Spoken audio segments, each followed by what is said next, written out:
Հանրային գործիչը նարե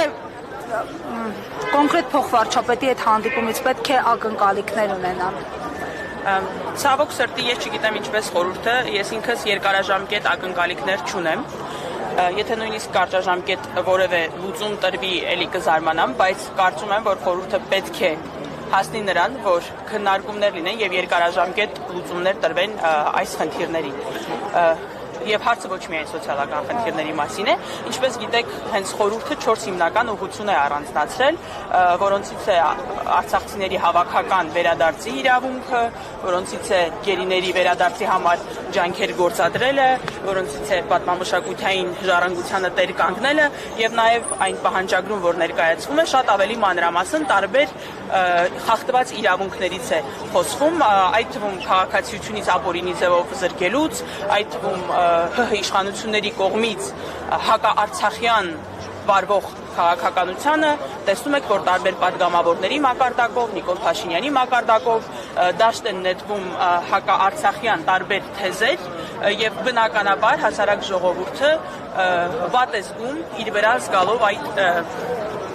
զոհին մեղադրելու քաղաքականություն, այսինքն փոխանակ գոնե ամեն ինչ արվեր, որ մեր բռնի տեղահանված հայրենագիցները այստեղ իրենց ավելի ապահով զգային եւ հոգեբանական առումով եւ սոցիալական առումով տեսնում ենք թե ինչպես են իշխանությունների կողմից ատելության քարոզ արվում, տեսնում ենք թե ինչպես են չեմ կարող ասել միտումնավոր թե ոչ միտումնավոր, իմ տպավորությունն այնպես է որ միտումնավոր, այնպիսի ծրագրեր մշակում, որ արցախցիները չկարողանան ոչ մի կերպ օգտվել այդ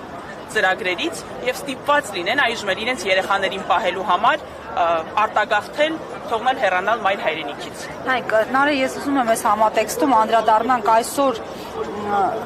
հատկապես գեներացվող այն ատելությանը, որ կա համացանցային տիրույթում եւ պատասխանենք մի քանի այսպես թե պրիմիտիվ, բայց պատասխաններ պահանջող հարցերի, որոնք ներկայացնում են հիմնականում ֆեյքերը, ասում են արցախցին չի կռվել, մեկ, այս սրան պատասխանեք եւ ասում են թող պահանջները ներկայացնեն իրենց իշխանություններին, ինչու չպայքարեցին, ինչու չմնացին Արցախում։ Այնպես ինչպես Արցախն է պայքարել, անցել գրեթե 1 տարվա շրջափակումով եւ հետո իր արժանապատվության մարտը տվել, ոչ միայն հայոց պատմության, այլ ընդհանրապես համաշխարհային պատմության ընթացքում շատ քիչ կարելի է հանդիպել նման դեպքերի։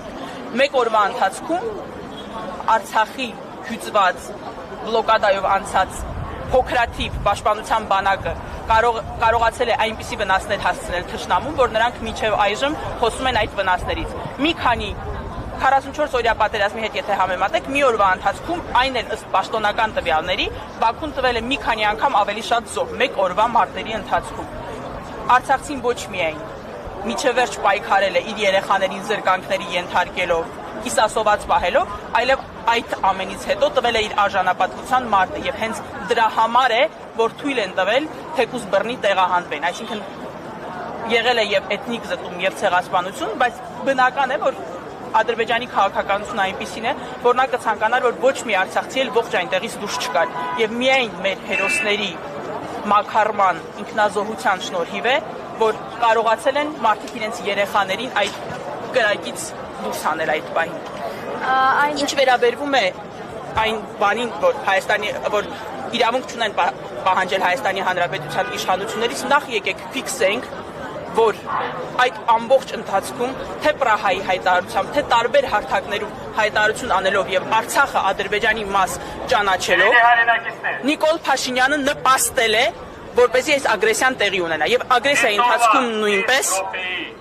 աջակցել է, ինֆորմացիոն աջակցություն է ցույց տվել Ադրբեջանին այն դեպքում, երբ ըստ Հայաստանի Հանրապետության սահմանադրության Հայաստանի Հանրապետությունը հանդիսանում է Արցախի անվտանգության երաշխավորը եւ բոլոր արցախցիները Հայաստանի Հանրապետության քաղաքացիներ են եւ Նիկոլ Փաշինյանը բնականաբար պետք է նաեւ նրանց հատկապես իր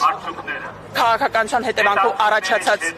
վնասների արդյունքում փորձի նրանց ինչ-որ ձևով թեկուզ պահել մայր Հայաստանում։